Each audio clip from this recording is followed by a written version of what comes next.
आज की क्लास में हम लोग कुछ नए टॉपिक को लेकर के आए हैं, जिसमें अभी हम बात करेंगे बिहार बोर्ड मैट्रिक परीक्षा से संबंधित कुछ विशेष निर्देश का। इनको फॉलो करेंगे तो आपका एग्ज़ाम बहुत ही बढ़िया जाएगा और साथ ही साथ बहुत ही अच्छे प्रकार से नंबर को आप प्राप्त कर पाएंगे। आइए बोर्ड से संबंधित कुछ जानकारी के लिए आज की वीडियो में आगे बढ़ते हैं। देखिए, आप लोगों के लिए कुछ कलेक्शन किए हैं और कलेक्शन में जो पहला नियम है वो आपका एग्ज़ाम सेंटर से रिलेटेड है। बच्चों ध्यान दीजिएगा, आपका एग्ज़ाम सेंटर जहाँ भी हो, आप एग्ज़ाम सेंटर पे एक बार एग्ज़ाम से 1-2 दिन पहले अवश्य जा कर के एक बार विजिट करें। और आपको मालूम होना चाहिए एग्ज़ाम के समय में आपाधापी का समय होता है, पहले पाली का बच्चा जा रहा होता है और फिर दूसरे पाली में ज़्यादा दिक्कत होता है। जब पहले पाली का बच्चा छूट रहा होता है, सब भूख से परेशान रहता है, सब लोग चाहता है जल्द से जल्द घर पे पहुंच जाए। और दूसरे पाली के बच्चा का एग्ज़ाम देना होता है, तो वो चाहता है कि हम समय से जल्दी पहुंच जाएं। इस क्रम में रोड पे लग जाता है जाम। तो जाम से निजात पाने के लिए एग्ज़ाम सेंटर को, जहाँ पर भी आपका सेंटर है, एग्ज़ाम से 2-3 दिन पहले जा कर के सेंटर को ज़रूर देखें और एक नहीं कई एक रास्ता देख लें, ताकि पहले रूट से अगर जाम हो रहा है तो दूसरे रूट से आप निकल जाएं, दूसरे रूट में अगर गड़बड़ी है तो तीसरे रूट से निकल जाएं। कंसेप्ट क्लियर है बच्चों? आगे बढ़ते हैं। दूसरा आपका है समय सीमा। बच्चों बिहार बोर्ड इस बार बहुत ही सख्ती के साथ नियम बनाया है, और नियम बनाया ही नहीं है, फॉलो भी करवा रहा है। नियम आपका है कि एग्ज़ाम जिस समय से स्टार्ट होगा उससे आधा घंटा पहले तक आपको हॉल में एंट्री मिलेगा, उसके बाद एंट्री बिल्कुल नहीं मिलेगा। कहने का मतलब है आपका प्रथम पाली के बच्चों का एग्ज़ाम 9:30 से प्रारंभ होगा। एंट्री कब तक मिलेगा? तो इसके आधे घंटे तक एंट्री मिलेगा। मतलब 9:0:0 तक आपको एंट्री एग्जामिनेशन हॉल में मिलेगा, इसके बाद बिल्कुल नहीं मिलेगा। अभी हम लोग भी बहुत सारे वीडियो देखे हैं, न्यूज भी देखे हैं, 9 बजता है गेट का लॉकअप बंद कर दिया जाता है, ताला लगा दिया जाता है। तो बच्चों ध्यान रखेंगे, आपका एग्ज़ाम बहुत ही इम्पोर्टेंट है। फिर से आपका एग्ज़ाम बहुत ही इम्पोर्टेंट है, इसलिए कोशिश हर हाल में कीजिएगा कि जिस समय तक एंट्री मिलेगा उससे आधा घंटा पहले हम जा करके किसी भी कीमत पर सेंटर पे बैठे रहेंगे। दैट मीन्स पहला पाली एग्ज़ाम आपका 9:30 से स्टार्ट एग्ज़ाम होगा, एंट्री मिलेगा कब तक? 9 बजे तक।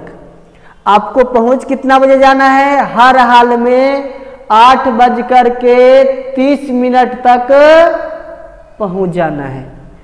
ठीक बच्चों, पहले पाली के बच्चे ध्यान रखिएगा, हर हाल में एग्ज़ाम सेंटर पे 8:30 तक पहुंच जाना है।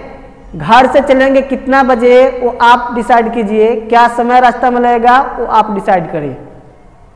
हमें मतलब है 8:30 तक हर हाल में आप एग्ज़ाम सेंटर पे होना चाहिए और आराम से वहाँ पे जाएंगे, एडमिट कार्ड अपने पास में रखेंगे और भी बहुत सारी जानकारी वो अभी हम दे रहे हैं। और जैसे ही गेट पे एंट्री मिलेगा, आराम से गेट पे एंट्री लेंगे, अपने रूम में जाएंगे। रूम में जाने से पहले बहुत सारा पोस्टर सटा रहता है, कहाँ से कहाँ तक का रोल नंबर के बच्चे किस रूम में रहेंगे, तो वो देखेंगे और उसके अनुसार जाएंगे। अगर नहीं समझ में आ रहा है तो वहाँ पे समझाने के लिए सर होते हैं, उनसे पूछ लेंगे। फिर रूम में जाएंगे। रूम में जाने पे आपके डेस्क पर आपका रोल नंबर सटा हुआ रहता है, या बहुत स्कूल क्या करते हैं, अंतिम कुछ लेटर को साट देते हैं। तो वहाँ पर जा कर के बैठ जाएंगे। अगर डाउट लग रहा है कि ये आपका रोल नंबर सही नहीं है तो हॉल में अगर सर आते हैं उस समय भी आप पूछ सकते हैं कि सर यही हमारा सीट है, ठीक ना। ऐसे समझाने के लिए रहता है, कोई दिक्कत आपको नहीं होगा। अब बात करते हैं बच्चों दूसरे पाली के बच्चों के लिए। दूसरे पाली के बच्चों जो जितने भी होंगे उनका एग्जाम स्टार्ट कब होगा? 2 बजे होगा। मतलब 2 बजे से एग्जाम आपका स्टार्ट होगा। एग्जाम 2 बजे से स्टार्ट होगा तो एंट्री कब तक मिलेगा बच्चों? तो 1:30 तक आपको एंट्री दिया जाएगा। कितना बजे तक बच्चों? 1:30 तक एंट्री दिया जाएगा। इसलिए आप लोग क्या करेंगे, हर हाल में 1 बजे तक आप एग्जाम सेंटर पे पहुंच जाएंगे। हमें मतलब क्या है, आधा घंटा पहले पहुंचने से। इसलिए ध्यान रखेंगे 2 बजे से आपका एग्जाम प्रारंभ होगा। 1:30 तक आपको क्लास में एंट्री मिलेगा। एग्जामिनेशन हॉल में बैठने के लिए 1:30 तक एंट्री मिलेगा। जैसे ही 1:30 होगा उसके बाद लॉकअप, आपका जो गेट है मेन गेट में ताला लगा दिया जाएगा, एंट्री बंद कर दिया जाएगा। इसलिए आप लोग 1 बजे हर हाल में 1 बजे तक सेंटर पे पहुंच जाएं और अपना एंट्री लें और रोल नंबर सिलेक्ट करके सीट पे जा करके बैठ जाएं। ये रहा आपका टाइमिंग से रिलेटेड बच्चों। आगे के क्रम में बढ़ते हैं। बहुत बच्चे लोग एग्जाम सेंटर में क्या होता है, बहुत इंपॉर्टेंट टर्म है आपका भोजन। इसमें क्या होता है कि बहुत बच्चे लोग सेंटर पे जाते हैं एग्जाम देने, करेक्ट, और उस समय में आपके पास समय कम होता है, सिलेबस लंबा होता है, सबका रिवाइज करना होता है। तो बच्चा सोचता है चलो यार कुछ खर्च होगा, होटल से खाना लेकर के खा लेते हैं, ठीक है। तो ऐसा आप बिल्कुल नहीं कीजिएगा, अपने घर का बना हुआ खाना खाइएगा, बिल्कुल आसानी से पचने वाला भोजन कीजिएगा, ठीक ना। नहीं तो एग्जाम के समय में अगर आपका डाइजेस्टिव सिस्टम किसी भी तरीके से परेशान हो रहा है या गड़बड़ी कर रहा है तो आपका एग्जाम अच्छा से नहीं जाएगा, नहीं पढ़ाई आपका अच्छा हो पाएगा और फाइनली 1 साल का जो मेहनत किए हैं वो अंतिम चैप्टर में अंतिम समय में आपका लड़खड़ा सकता है। इसलिए बच्चों अपने घर का बना हुआ बिल्कुल सादा भोजन 1 सप्ताह करें, ठीक ना। दूसरी बात, पहले पाली के बच्चे अगर एग्जाम देने जा रहे हैं तो आने में लेट हो जाता है, लगभग 1 बज जाएगा। तो क्या सर इस स्थिति में हम भरपेट भोजन करके जाएं? तो नहीं बच्चों, अगर भरपेट भोजन करते हैं तो आपको थोड़ी सी आलस्यता आता है, निंद्रा आता है। इसलिए बच्चों भरपेट भोजन नहीं करेंगे। तो क्या खाली चले जाएं? तो बच्चे खाली भी नहीं जाना है। अगर खाली पेट रहिएगा तो 10 बजे 11 बजे के बाद ऑटोमेटिक पेट में गैस बनना स्टार्ट कर देगा। फिर आप गैस के कारण पेट दर्द करेगा, सर दर्द हो सकता है करने लगे, आप परेशान हो जाइएगा। तो बच्चों एग्जाम के समय में प्रथम पाली में जिन बच्चों का एग्जाम है आधा पेट भोजन अवश्य करके जाएं, ठीक ना। न पूरा पेट करना है न खाली रहना है, आधा पेट भोजन करें। ऐसा इसलिए ताकि भोजन कम रहेगा, आपका डाइजेस्टिव सिस्टम सही रहेगा, श्वसन तंत्र अच्छा से काम करेगा, आपका ब्रेन फास्ट काम करेगा, आलस्यता बिल्कुल आपको नहीं आएगा। इसलिए ध्यान रखिएगा क्या चीज़ भोजन हमारा सुपाच्य हो, जल्दी पचे और हल्का भोजन करेंगे। अब बात करते हैं द्वितीय पाली के बच्चों का। तो ये बच्चे क्या करें, भोजन जल्दी कर ले। जैसे मान लीजिए आपको एग्जाम सेंटर पे 1 बजे तक पहुंचना है तो भोजन कर ले, मान लीजिए 10 बजे तक, 10 साढ़े 10 तक भोजन कर ले। उसके बाद थोड़ा अपना विचार है तो रेस्ट करें, नहीं तो अपना रिवीजन वगैरह करें। और ध्यान रखें कि सेकेंड पाली का एग्जाम 2 बजे से होगा। तो इस समय तक भोजन आपका इस प्रकार से करें कि आधा से अधिक पच जाए या पूरा पच जाए। भोजन पचता है तो एनर्जी हमको बॉडी में सही रूप से सर्कुलेट करता है, जिसके माध्यम से हमारा ब्रेन अच्छा से काम करता है, कॉपी अच्छा से हम लिख पाएंगे, ठीक ना। तो ये बच्चे भी ध्यान रखेंगे भोजन पे विशेष रूप से। आगे की टर्म में बच्चों बढ़ते हैं तो आपका है सबसे इंपॉर्टेंट टॉपिक नींद। सबसे इंपॉर्टेंट टॉपिक क्या है बच्चों? नींद। अधिकांश बच्चे क्या करते हैं, एग्जाम के समय में रिवीजन बहुत करना रहता है, रात्रि को पढ़ेंगे देर रात तक, फिर सुबह में जल्दी उठ जाएंगे अलार्म लगा करके और रिवीजन करना स्टार्ट कर दिए। एग्जामिनेशन हॉल में गए, रात में नींद कंप्लीटेड नहीं है तो उनका मन भकवाया हुआ रहता है, मन चिड़चिड़ाया हुआ रहता है और जो कुछ याद किए हुआ है, आपका तो ब्रेन सही रूप से रिलैक्स हुआ नहीं है, नींद नहीं लिए हैं, तो जो कुछ याद है वैसे बच्चों को भूलने की चांस ज़्यादा रहता है, या फिर याद किया गया क्वेश्चन भी जल्दी याद नहीं आता है और बच्चा क्या होता है, ऊब जाता है, परेशान हो जाता है, निराशा हो जाता है। तो बच्चों आप ध्यान रखिएगा, अच्छा से एग्जाम देने के लिए अच्छा नींद लेना आपका सबसे इम्पोर्टेंट टर्म है।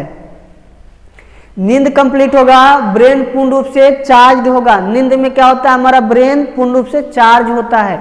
अब जब ब्रेन पूर्ण रूप से आपका चार्ज होगा तब जाकर के प्रॉपर वे में सही प्रकार से काम करेगा।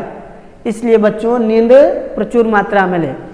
उसके साथ साथ रिलैक्स टॉपिक है, एग्जाम के दौरान में ज़्यादा टेंशन ना लें, रिलैक्स रहें, मन हो तो गाना जरूर गुनगुनाएं। इसके साथ साथ बच्चों एग्जाम के समय में जो क्वेश्चन आप याद किए हुए हैं, जो क्वेश्चन आप याद किए हुए हैं उसी को रिवाइज करें। नया क्वेश्चन बिल्कुल नहीं रिवाइज करें, नया कोई टॉपिक बिल्कुल नहीं रिवाइज करें। जो टॉपिक आप पहले से कंप्लीटेड है, पढ़े हैं, उसी को रिवाइज करें, एक बार देखें। नहीं तो होता यह है कि बच्चा नया क्वेश्चन याद करने लगता है और पुराना क्वेश्चन के लिए हो सकता है तो समय नहीं मिल पाया, और समय मिल भी पाया तो अच्छा से रिवाइज नहीं कर पाए। इसलिए बच्चों एग्जाम के समय में नया क्वेश्चन पे बिल्कुल दिमाग नहीं चलाएं। पूर्ण रूप से आपका दिमाग कहाँ होना चाहिए, पुराना क्वेश्चन जो पढ़ाया गया है, जो पढ़े हैं, जो याद किए हुए हैं उसी को रिवाइज करें, ठीक ना। एक और बहुत इंपॉर्टेंट टर्म है क्वेश्चन आउट। क्वेश्चन आउट आपको मालूम होना चाहिए बच्चों, जिस समय हम खुद मैट्रिक का एग्जाम दे रहे थे तो एक हमारा दोस्त आया, फाइनल एग्जाम चल रहा था संस्कृत का, बताया कि रात भर हम नहीं सोए हैं। हम बोले क्यों नहीं सोया है, तो क्वेश्चन आउट हुआ है। हम बोले क्वेश्चन आउट हुआ है भाई, हमको तो पता ही नहीं है। तो हमको सब पता है, सब याद करके आए हैं। हम बोले अच्छा है, बढ़िया है, तुम भी एग्जाम दो, हम भी देते हैं, देखते हैं जो होगा सो होगा। फाइनली एग्जाम दिए, हम पूरा का पूरा कंप्लीटेड बना करके आए, और जो बच्चा रात भर आउटेड क्वेश्चन को रट्टा मारा, क्या मारा, रट्टा मारा, उसका एक भी क्वेश्चन एग्जाम में हॉल में टकराया नहीं। कहने का मतलब है सोशल मीडिया में बहुत सारा भ्रामक टॉपिक भी आता है जिससे बच्चा दिग्भ्रमित हो जाता है। आप बिल्कुल विश्वास नहीं करें कि क्वेश्चन आउट हुआ है। और इस बार से बिहार बोर्ड का इतना रूल रेगुलेशन टाइट है कि कहीं भी थोड़ा भी क्वेश्चन लीक होने की चांसेज है ही नहीं। तो बच्चों ऐसे भ्रामक बातों में आप ना आए, जो पढ़े हुए हैं उसको पूर्ण वे में रिवीजन करें। जो आउट के चक्कर में पढ़ते हैं उस बच्चे का सारा चीज गायब हो जाता है। इसलिए इसके चक्कर में आप बिल्कुल नहीं रहे कि क्वेश्चन आउट हुआ है। आगे टॉपिक बढ़ते हैं बच्चों। अब आपका टॉपिक है नेक्स्ट, देख रहे हैं बहुत ही बढ़िया टॉपिक है, बहुत सर पढ़ाते हैं, बहुत सारे गाइड देते हैं, लेकिन पेन के ऊपर कोई सर गाइड नहीं करते हैं। अभी बच्चों हम बता रहे हैं जिसको हम लोग लिटिल समझते हैं वो सबसे इम्पोर्टेंट एग्जाम के समय में होता है। अक्सर बच्चे क्या करते हैं कि एग्जामिनेशन हॉल के लिए जो उसको अच्छा पेन पसंद आता है खरीद लिया, जेब में रखा, हॉल में गया और एग्जाम देना प्रारंभ किया।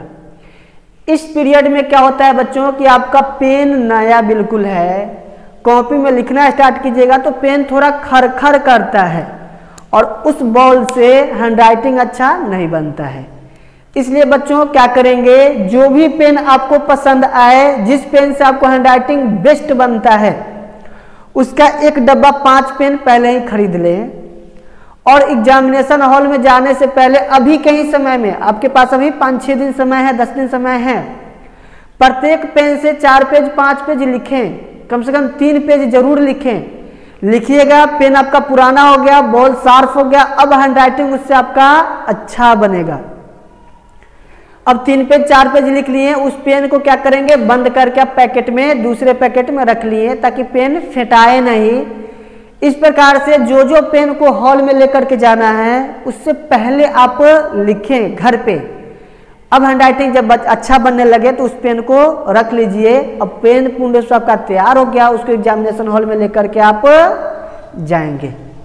आगे बढ़ते हैं बच्चों, 2 प्रकार के पेन का आपको जरूरत होगा। एक पेन उत्तर पुस्तिका लिखने के लिए जो कि सब्जेक्टिव बोलते हैं, दूसरा पेन जो OMR पेपर भरने के लिए आपको जरूरत होगा। तो OMR पेपर भरने के लिए भी पेन की संख्या कम से कम 2 या 3 जरूर खरीदें। इसमें आता है 10 रुपये का या 15 रुपये का बॉल पेन आता है, वो बॉल पेन लेंगे। ध्यान देंगे, उत्तर पुस्तिका जो लिखेंगे इसमें आप ब्लू कलर का पेन यूज कीजिए। किस कलर का बच्चों? ब्लू कलर का। ब्लैक कलर का यूज ना करें, क्योंकि ब्लैक कलर से आपको लाइनिंग क्वेश्चन के आंसर में लाइनिंग दिया रहता है, तो ब्लैक में ही ब्लैक लिखेंगे तो उतना अच्छा नहीं लगता है, ठीक ना। अगर ब्लू से लिखेंगे तो कॉपी देखने में भी ज़्यादा अच्छा लगता है और हैंडराइटिंग भी सुंदर लगता है। इसलिए जितना भी आपका सब्जेक्टिव क्वेश्चन है, किस पेन से लिखेंगे? ब्लू पेन से लिखेंगे। इसके साथ साथ ऑब्जेक्टिव क्वेश्चन जो आपका होगा, ये आपको इंसान चेक नहीं करता है, ये चेक करता है कंप्यूटर। ये कंप्यूटर बेस्ड चेक होता है और कंप्यूटर जो होता है ब्लैक कलर को ज़्यादा अच्छा से डिटेक्ट करता है। इसलिए OMR पेपर भरने के लिए फुल्ली ब्लैक पेन का यूज करें।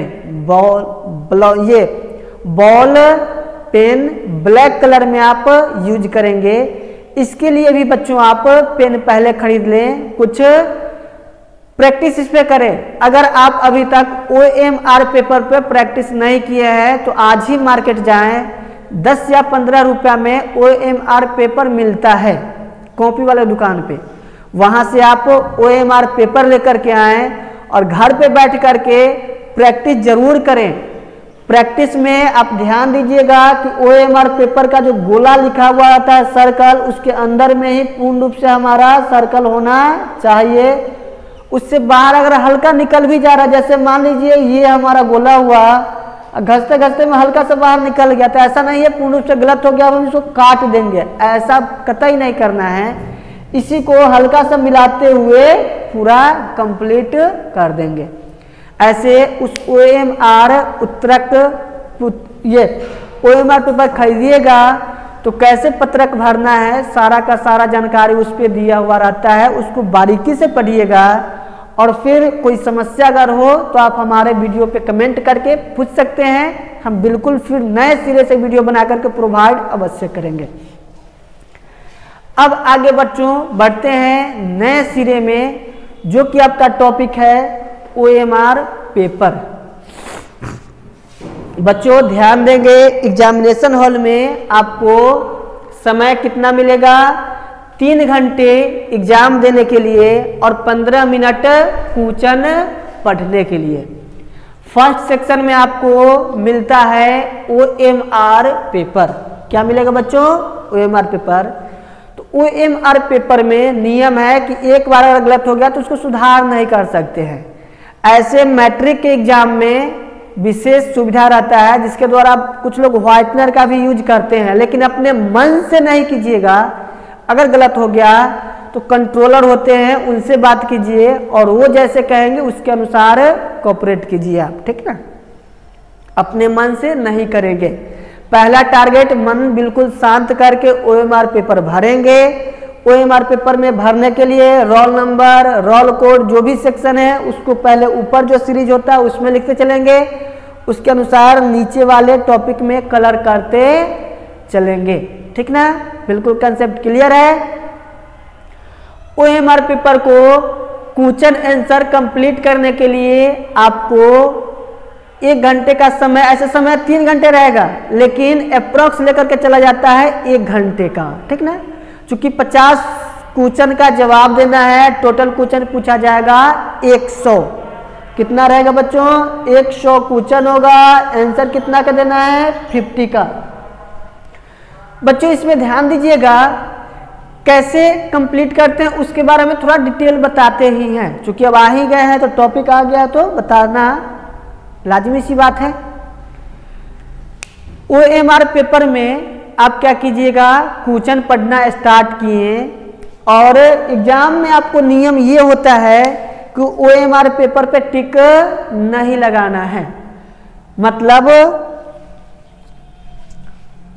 इसलिए नहीं लगाना होता है क्योंकि जैसे मान लीजिए आप टिक लगाए किसी क्वेश्चन का और लंबा सा टिक लगा दिए, तो आपके पीछे जो बच्चा बैठा हुआ है हो सकता है क्वेश्चन पढ़ करके वो अपना आंसर में टिक लगा ले, या बगल वाला बैठा हुआ है क्वेश्चन पढ़ करके आंसर में टिक लगा ले, इसलिए बोला जाता है आप टिक ना लगाएं। तो आप अपने विवेक का प्रयोग कीजिएगा। जैसे मान लीजिए A, B, C, D 4 option दिया हुआ है और क्वेश्चन नंबर 5 का ऑप्शन नंबर B हुआ, तो आप हल्का सा डॉट कर देंगे। ठीक ना, ताकि दूर से जो लोग देखेंगे उसको बिल्कुल नहीं दिखाई दे कि क्या चीज टिक लगा हुआ है।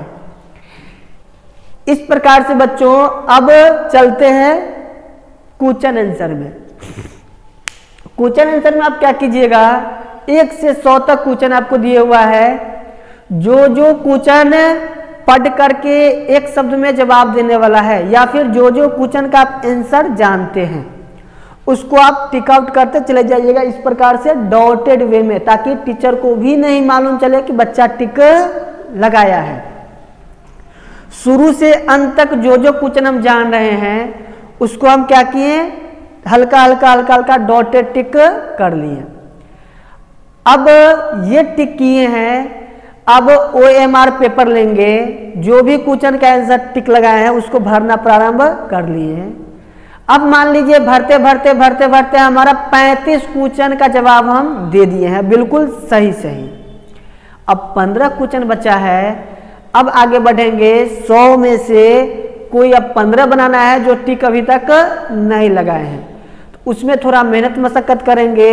जो अंदाज से टिक लगने वाला उसको अंदाज से टिक लगाएंगे और नहीं तो कोई ना कोई ऑप्शन भरेंगे जरूर।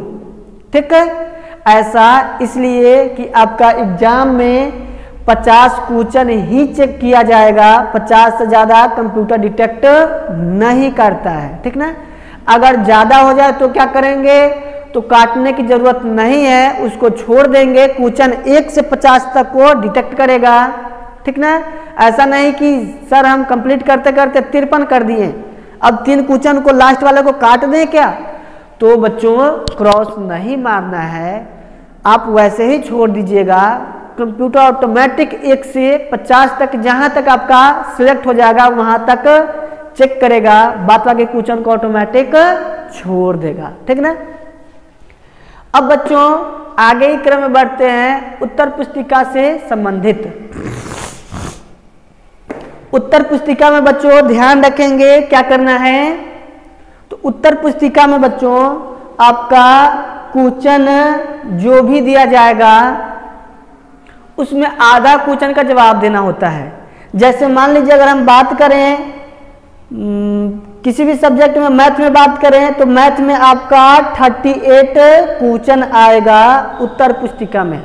कितना आएगा बच्चों, 38 क्वेश्चन आएगा उत्तर पुस्तिका में, जिसमें से 8 क्वेश्चन दीर्घ उत्तरीय होगा। क्या होगा बच्चों, दीर्घ उत्तरीय, और 30 क्वेश्चन होगा लघु उत्तरीय, लघु उत्तरीय। ठीक ना, अब बच्चों ये 8 क्वेश्चन जो है इसमें से किसी भी 4 क्वेश्चन का जवाब देना होगा और लघु उत्तरीय में 30 क्वेश्चन जो है किसी भी 15 क्वेश्चन का जवाब देना होगा, ठीक ना। तो ये कंप्लीट करेंगे। इसमें भी ध्यान रखेंगे जिस क्वेश्चन का आंसर आप जान रहे हैं, जिस क्वेश्चन का आंसर आप जान रहे हैं उसको पहले लिखेंगे। जिस क्वेश्चन का आंसर नहीं जान रहे हैं या डाउटफुल है या याद नहीं आ रहा है उसके लिए बचा करके रखेंगे, बाद में लिखेंगे, ठीक ना। अब क्वेश्चन का रैंकिंग कैसे करेंगे वो बता देते हैं। जैसे मान लीजिए 1 नंबर आपका क्वेश्चन है। कितना नंबर क्वेश्चन है बच्चों? 1 नंबर क्वेश्चन है। 1 में आपको 4 क्वेश्चन दिया गया है। 1 का A, B, C, D, ये चारों क्वेश्चन है। अब बच्चे लोग क्या करते हैं, उत्तर पुस्तिका में आते हैं और 1 का उत्तर लिखें और फिर आगे बढ़ें। जैसे मान लीजिए A के जान रहे हैं तो 1 के बगल में A लिख लिए, उत्तर लिखें, आगे आंसर देना प्रारंभ किए, ठीक। अब मान लीजिए आपको B का नहीं C का आंसर देना है। B अभी हम नहीं जानते हैं, याद नहीं है, तो C में आए और डायरेक्ट C का उत्तर लिखें। सही है। अब A में 4 क्वेश्चन है और क्वेश्चन नंबर 3 में मान लीजिए A क्वेश्चन है, B क्वेश्चन है, C क्वेश्चन है, D क्वेश्चन है, E क्वेश्चन है। अब बच्चों मास्टर गया आपका कॉपी चेक करने। ये जो C लिखे हैं ये C A का है कि 1 का है कि 3 नंबर क्वेश्चन का है, कैसे मालूम चलेगा? बता सकते हैं? तो ऐसे मालूम नहीं चल पाता है। इसके लिए क्या करेंगे बच्चों, क्वेश्चन का मेन जो सीरियल नंबर है वो भी देना नेसेसरी है। जैसे मान लीजिए 1 का ही है तो 1 का लिखें, C लिखें और फिर उत्तर लिखें, फिर आगे बढ़ेंगे, ठीक ना। बहुत बच्चे क्या करते हैं, प्रश्न लिख देते हैं ऊपर, फिर नीचे उसका आंसर लिखते हैं। तो बच्चों बोर्ड में ऐसा करना गलत है, ठीक ना।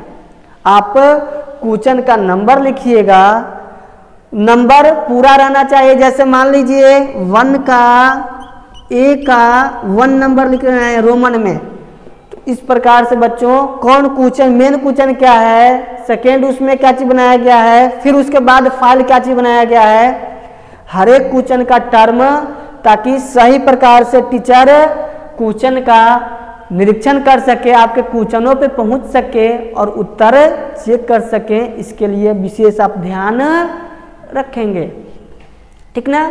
बहुत बच्चे क्या करते हैं, एक और नया टर्म है।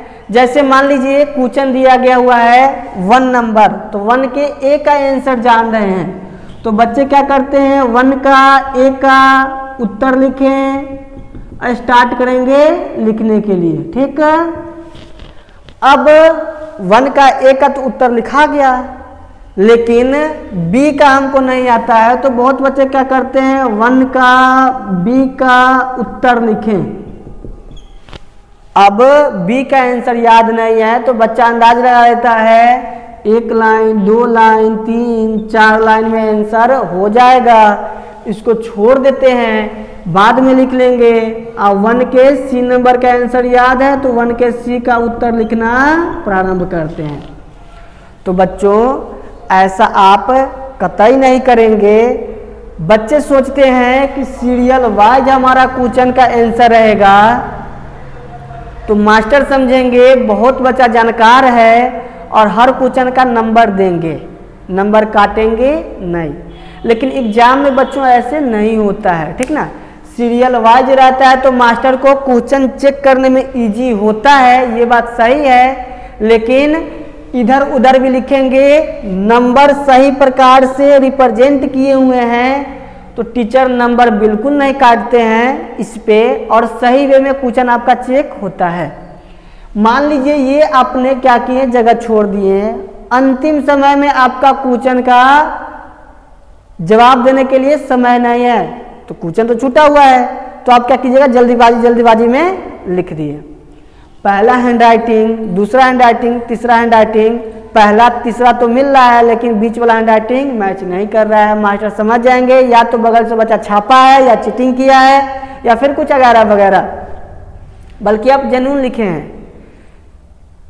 इस वे में क्या होगा, आपका नंबर काट लिया जाएगा, ठीक ना।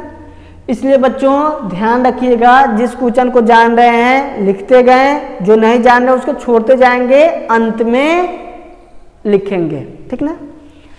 अब बच्चों आगे बात करते हैं हैंडराइटिंग का। क्वेश्चन में जब भी क्वेश्चन का आंसर दे रहे हैं तो आप ध्यान देंगे पहले पेज पे, जैसे एक सेकेंड एक और चीज जानकारी देते हैं, अभी आ गए तो जैसे मान लीजिए ये आपका कॉपी है, ठीक, और ये कॉपी का मान लीजिए पहला पेज है। इस पेज पे अपने नाम, रोल नंबर, फलना ढेम का सारा चीज लिख लिए, A to Z कंप्लीट।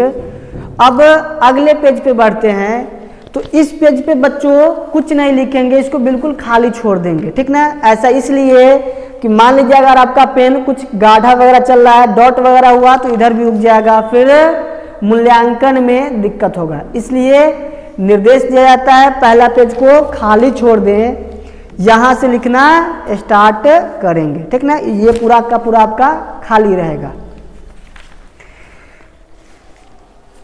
आगे बढ़ते हैं बच्चों, एग्जामिनेशन हॉल में आपका हैंडराइटिंग का जो लिमिट है, लिमिट में ही रखिएगा। बहुत बच्चे लोग सोचते हैं कि कॉपी नया फिर से मिलेगा अगर ये कॉपी खत्म हो जाएगा तो, लेकिन एग्जामिनेशन हॉल में एक बच्चा के लिए एक ही कॉपी बनाया जाता है, ठीक ना। एक दिन में एक कॉपी आपको मिलेगा OMR पेपर का और एक कॉपी मिलेगा उत्तर पुस्तिका का। सपोज डैट लिखते लिखते आपका उत्तर पुस्तिका भर गया, अब एग्जामिने कंट्रोलर को बोलिएगा सर हमको एक कॉपी चाहिए, तो आपके लिए अलग से कॉपी का व्यवस्था नहीं होता है। इसलिए ध्यान रखिएगा जितना भी क्वेश्चन का आंसर एक ही कॉपी में देना होता है। ऐसे जितना तक आप पहुंच सकते हैं लिख करके, उससे ज़्यादा पेज इसमें दिया हुआ रहता है। कॉपी खत्म होता नहीं है। हाँ, बहुत बच्चा अगर छोड़ छोड़ करके बहुत लिख रहा है तब खत्म हो जाए बात अलग है, लेकिन न तो कॉपी खत्म होता है और न जल्दी भरता है। आप ये बात भी ध्यान में ना रखें कि हमारा कॉपी पूरा का पूरा शुरू से अंत तक भरा हुआ होना चाहिए। ये ख्वाब ख्याल ग्रेजुएशन में होता है, ठीक ना। जो कॉपी भरा हुआ रहता है तो ज़्यादा नंबर मिलता है। आपका जेन्युइन जितना क्वेश्चन जानते हैं आंसर उतना ही लिखेंगे, ठीक। अब आगे बढ़ते हैं, क्या सर कुछ क्वेश्चन का आंसर हम नहीं जान रहे हैं तो उसको हम छोड़ सकते हैं? तो बच्चों बिल्कुल भी क्वेश्चन का आंसर नहीं छोड़िएगा। जो क्वेश्चन जान रहे हैं उसको हम पहले वे में आंसर लिख लिए हुए हैं। अब मान लीजिए 15 क्वेश्चन का आंसर लिख लिए जो सब हम जान रहे हैं। आगे क्वेश्चन हमारा है जिसका आंसर हम नहीं जान रहे हैं। उस वे में बच्चों क्या करेंगे, जैसे मान लीजिए पर्यावरण से आप क्या समझते हैं, तो पर्यावरण से क्या समझते हैं ऐसा क्वेश्चन हम कभी पढ़े नहीं ना याद किए, लेकिन पर्यावरण में क्या क्या चीज टॉपिक आता है, तो मानव समुदाय आता है, पेड़ पौधा आता है, जल आता है, मिट्टी आता है। तो इन सब से रिलेटेड कुछ कुछ अपना मन से सेंटेंस बनाएंगे किस प्रकार से, तो हमारे आसपास में वृक्ष, पेड़ पौधे, जीव जंतु, जल, स्थल मंडल, इन सब से संबंधित बातों की जानकारी को ही हम पर्यावरण कहते हैं या पर्यावरण के अंतर्गत ये सब आते हैं। इस प्रकार से उनका कुछ उल्लेख करेंगे, कुछ जानकारी अपना मन से बना करके लिखें। अब इस प्रकार से अगर लिखेंगे तो जो भी टीचर चेक करेंगे, 5 का क्वेश्चन है 5 नंबर का, तो 5 में 5 नहीं देंगे लेकिन 3 जरूर देंगे। हैंडराइटिंग अच्छा है तो 4 जरूर मिलेगा। ऐसा इसलिए कि आप अपने मन से बनाए हैं और ऐसे क्वेश्चन पे सबसे ऊपर लिखा रहता है परीक्षार्थी यथासंभव अपने ही शब्दों में प्रश्नों का उत्तर दें। मतलब क्वेश्चन जो पूछा गया है, क्वेश्चन का जिस भाषा में आप आंसर समझ रहे हैं उसी भाषा में लिखें। जरूरी नहीं है कि जो बुक में लिखा गया है सेम टू सेम हम लिखेंगे तो नंबर मिलेगा, और सेम टू सेम नहीं लिखेंगे तो नंबर हमारा कट जाएगा। ऐसा नहीं होता है, ठीक ना बच्चों, ध्यान रखेंगे। तो पहला बात, सबका सब क्वेश्चन का जवाब देना है। जो जान रहे हैं उसको पहले लिखेंगे, जो नहीं जान रहे हैं उसको अंत में लिखेंगे। आगे बात करते हैं टाइम मैनेजमेंट का। पहले 2 घंटा में 1 घंटा आपका OMR पेपर खा गया, ठीक। OMR पेपर भर करके पूर्ण रूप से कंप्लीट कर लिए तो उसको बजाबते से साइड में रख लीजिएगा। किसी प्रकार का उसमें स्क्रैच नहीं लगना चाहिए, पेपर मुड़ना नहीं चाहिए, इस बात को विशेष रूप से ध्यान रखिएगा, नहीं तो आगे चल करके चेकिंग में कंप्यूटराइज होता है तो दिक्कत होता है, ठीक ना। अब बात बढ़ते हैं आगे की क्रम में क्वेश्चन आंसर में। अभी बात कर रहे थे OMR पेपर 1 घंटा खा गया, उसके बाद पहला 1 घंटा जो जो क्वेश्चन जान रहे हैं उसको लिखें। अब आपके पास बचा हुआ है बच्चों 1 घंटा समय। इस 1 घंटा में अब देखिएगा क्वेश्चन कितना बचा हुआ है, कितना का आंसर देना है। पहला 1 घंटा OMR, दूसरे 1 घंटा में कॉपी में शुरू का जो क्वेश्चन जितना भी लिखेंगे वेल हैंड राइटिंग में लिखेंगे, क्योंकि जैसे ही कॉपी आपका चेक होता है तो जैसे ही सर के सामने कॉपी पहुंचता है तो अगर आपका हैंड राइटिंग अच्छा होता है तो सर को देख करके मन प्रसन्न होता है और मन ही मन सोचते हैं कि बच्चा को नंबर अच्छा देना है, क्योंकि हैंड राइटिंग देख करके उनको अच्छा लगा हुआ है, ठीक ना। इसलिए बच्चों ध्यान रखेंगे क्या चीजें, पहले जितना भी क्वेश्चन लिखेंगे अच्छे हैंड राइटिंग में, सुंदर सा लिखावट में, सही जानकारी के साथ पूरा कंप्लीट करेंगे। लेकिन क्या हैंड राइटिंग ही बनाते रह जाएंगे तो नहीं। आगे की सेक्शन में चले तो अंतिम 1 घंटा में आप पेन थोड़ा फास्ट चलाएंगे और हर क्वेश्चन का आंसर देना है बजाबते से, कहीं कोई दिक्कत नहीं है।